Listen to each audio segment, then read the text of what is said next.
ఓం గం గణపతయే నమః. ఓం మహాసరస్వత్యై నమః. ఓం మహాగురుభ్యోం నమః.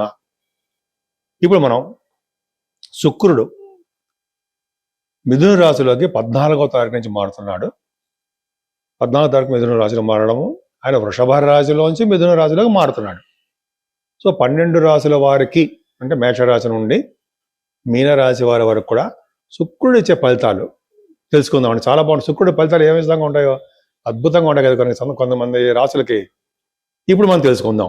మిథున రాశిలో మీ రాశ్యాధిపతిలో మీ రాశిలోనే శుక్రుడు ఉన్నాడు.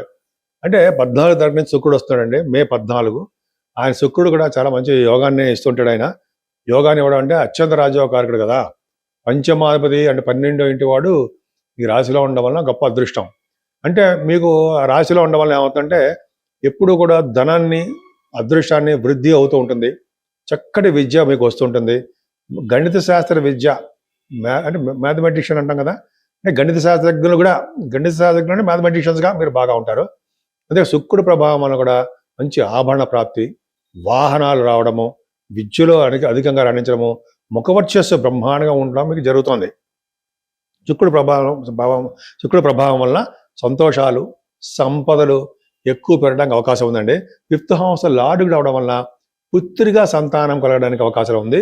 మీ ఆడపిల్లల వలన మీకు భోగభాగ్యాలు, అదృష్టము మీకు రావడానికి అవకాశం ఉంది. వాళ్ళు మీ సంతానం ఎటువంటి ప్రాబ్లమ్స్ ఉన్నా మీ జాతకం వల్ల చక్కగా అద్భుతంగా రాణించడానికి అవకాశం ఉంది. వాళ్ళకి మంచి జరుగుతుంది. మీ రాశికి 12th హౌస్ లార్డ్ కూడా అయ్యాడు కాబట్టి శుక్రుడు ప్రయాణాలు చేస్తూ ఉంటారు, దైవ దర్శనాలు చేసుకుంటుంటారు, విపరీతంగా డబ్బులు కూడా బాగా ఖర్చు పెట్టేస్తూ ఉంటారు. 12 రాశుల వారికి మేషరాశి నుండి మీనరాశి వారి వరకు కూడా 12 రాశుల ఈ శుక్రుడు ప్రభావం ఎలా ఉందో తెలుసుకున్నామండి. మనం ఇప్పటివరకు తెలుసుకున్నాము. ఇప్పుడు నా పేరు వాడ్రే వాదినారాయణరావు, డాక్టర్ వాడ్రే వాదినారాయణరావు. నేను ఈ ఆస్ట్రాలజీలో ఆల్మోస్ట్ 36 ఇయర్స్ నుంచి ఉన్నాను. నేను 1990 నుంచి తెలిసాడు నాకు. ప్లస్ ఐసీడబ్ల్యూ కూడా చేశాను నేను. సిఎంఈ అంటాం, కాస్ట్ అకౌంటెంట్. సరే, అది పక్క పెడదాం. ముఖ్యంగా చాలా మంది జాతకాలు తెలుసుకోవాలని కోరుకుంటూ ఉంటారు. అసలు మన భవిష్యత్తు ఎలా ఉంటుంది, మనం ఏ ఫీల్డ్లో సెటిల్ అవుతాం, మన వ్యాపారమా, ఉద్యోగమా, ఎలా ఉంటుంది, సినిమా రంగంలో ఛాన్సెస్ వస్తాయా, అంటే పొలిటికల్ రంగంలో మనం బాగా ముందుకు వెళ్ళగలమా, ఉంటాయి కదండి, జాతకాలు ఉంటాయి కదా. నేను చెప్పేది అబద్ధాలే ఉండవు. సినిమా రంగంలో వెళ్దామా, పొలిటికల్ రంగంలో వెళ్దామా, అదే శుభ్రంగా గవర్నమెంట్ జాబ్ చేసుకుంటూ ఉందామా, వ్యాపారాల్లో కూడా బాగా ఉందామా, నలుగురికి విద్య చెబుతూ విద్యలో బాగా రాణిద్దామని అనుకుంటాం కదా. ఖచ్చితంగా ఉంటుంది. సో ఈ విధంగా జాతకాల్లో ఏ పాయింట్ ఆఫ్ వ్యూ కావాలన్నా కూడా జాతకం పరిశీలించాలి. అందుకనే ప్రతి వాళ్ళకి date of birth, time of birth, place of birth ప్రతి వాళ్ళకి ఉంటే, అదే చెప్పించుకునే వాళ్ళకండి ఉంటే ఖచ్చితంగా మనం దశలు, విదేశాలు, అంతర్దశలు వేస్తాం కదా. ఇది తెలియదే ఉంది. వాటిల్లో మనం మైన్యూట్గా వెళ్ళి ఆ ఫలితాలు కనుక్కోవడానికి అవకాశం ఉంది. నేను చాలామంది చెప్పాను, చాలామంది జరిగింది. అది నేను వీళ్ళు మన యూట్యూబ్లో కూడా కామెంట్స్లో కొంతమంది పెడుతూ ఉంటారు, మర్చిపోతుంటారు కొంతమంది అనుకోండి. నాకు ఫోన్ చేసి చెప్తూ ఉంటారు, ఇలా మా అబ్బాయికి ఉద్యోగం వచ్చిందనో, వీసా వచ్చిందనో, లేకపోతే ఒక అమ్మాయి బాబుకు పుట్టాడనో, మ్యారేజ్ అయిందనో, ఏవో ఏంటి అందరికీ సహజంగా జరుగుతుంది. బట్ ఆస్ట్రాలజర్స్కి జనరల్గా చెప్పేది అదే. కాబట్టి నేను జనరల్గా చెప్తుంటాం కాబట్టి జరగడానికి అవకాశాలు ఎక్కువ. సరే, ఇవన్నీ పక్క పెడతామండి. ముఖ్యంగా మీ జాతకాలు తెలుసుకోవాలనుకుంటే 7075389589 7075389589 ఫోన్ చేయండి. తప్పకుండా నేనే లిఫ్ట్ చేస్తాను. అది షూట్స్లో ఉంటే బహుశా నేను లిఫ్ట్ చేయలేకపోవచ్చు. మీరు మీ డీటెయిల్స్ మీకు చెప్పించుకోవాలనుకుంటే వాట్సాప్లో పెట్టండి. పెడితే చాలామంది అలాగే చేస్తుంటారు. వాళ్ళకి మళ్ళీ నేనే పర్సనల్గా ఫోన్ చేసి మీకు ఏం కావాలి, ఏం తెలుసుకోవాలనుకుంటున్నారు అనేది దాంట్లో పెట్టండి, మీరు నాకు తెలుస్తుంది జాతకాలు వేసేటప్పుడు అని చెప్తూ ఉంటాను. అవన్నీ వేరే విషయం అనుకోండి. సో కాబట్టి మీరు చేస్తే మంచిది.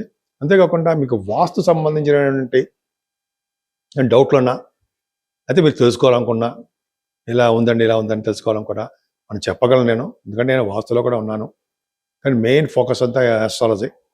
అంతేకాకుండా కాస్ట్ అకౌంటెంట్ కాబట్టి నేను ఆడిటింగ్ కూడా చేసుకోవచ్చు. బట్ ఆ ఆడిట్ వైపు వెళ్ళలేదు. ఆడిట్ వైపు వెళ్ళకుండానే దీంట్లోకి వచ్చాను నేను. సో ఇదొక అదృష్టం అండి. గవర్నమెంట్ సంబంధించిన ఉద్యోగాలు చేశాను ఆఫీసర్గా. సరే, పక్క పెడదాం అనుకోండి. ఈ 12 రాశుల వారు ఏ దేవుణ్ణి, ఏ శుక్రుడు ప్రభావం ఉంది కాబట్టి ఎవరిని పూజించాలి, శుక్రుడితో పాటు ఎవరిని పూజించాలి అని తెలుసుకుందామండి. ముఖ్యంగా ఈ మే నెలలోనే 14వ తారీఖు నుంచి మనకి శుక్రుడు మారుతాడు. మారిన వెంటనే అదే రోజు 15వ తారీఖు మహాశివరాత్రి వస్తుందండి. మహాశివరాత్రి పూట ఈవినింగ్ టైమ్స్లో ప్రదోషకాలం ఉంటాం కదా, ఆ టైంలో శివుడికి అభిషేకాలు చేయించుకోవాలి. అభిషేకాలు చేయించుకోవడం వలన చక్కటి ఆయుర్వృద్ధి అంటాం కదా, ఆయుష్ పెరుగుతుంది. అనేక రకాలైన శుభాలు జరగడానికి అవకాశాలు మనకు ఉంటాయి. అంతేకాకుండా మనకి 16th అమావాస్య వస్తుంది. ఇది ఇంపార్టెంట్ ఇక్కడ శుక్రుడు ప్రభావం ఉండడానికి.